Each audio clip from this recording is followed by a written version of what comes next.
Assalamualaikum. Maman Siddiq Mitwar Babala.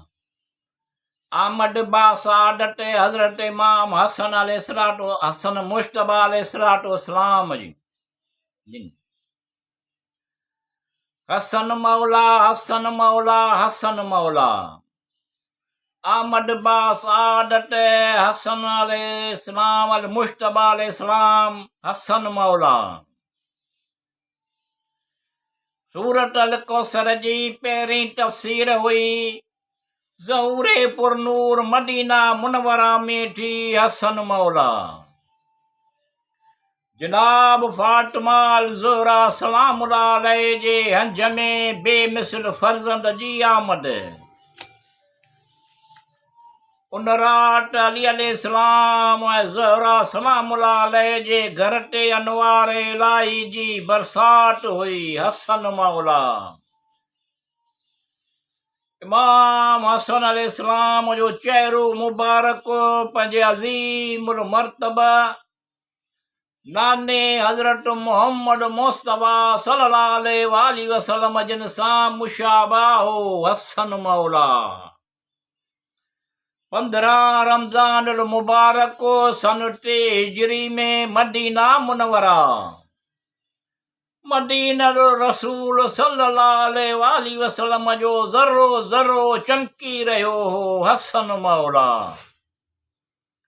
इमाम अली मकाम अलैहिस्सलाम आमद बासादत जो ॾींहुं ख़ानदाने रिसालत सल्लल्लाहु अलैहि वसल्लम लाए ख़ुशी ऐं मुसरत जो अज़ीम ॾींहुं हो हसन मौला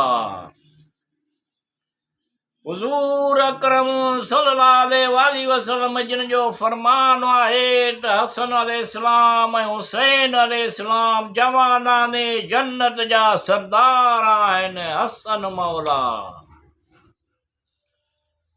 हुज़ूर करीम सल्लल्लाहु अलैहि वसल्लम जिन इमाम हसन अलैहिस्सलाम ऐं इमाम हुसैन अलैहिस्सलाम जिन सां बेइख्तियार प्यार कंदा हुआ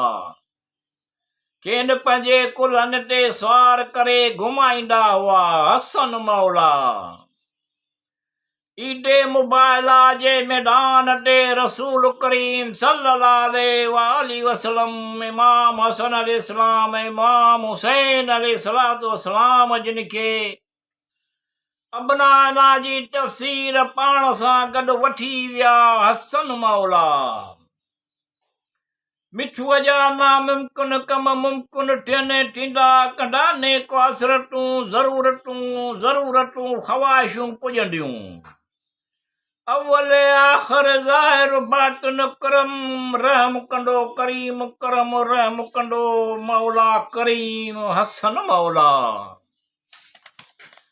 हसन मौला हसन मौला हसन मौला अहमद बासादत हसन मुस्तफ़ा अलैहिस्सलाम हसन मौला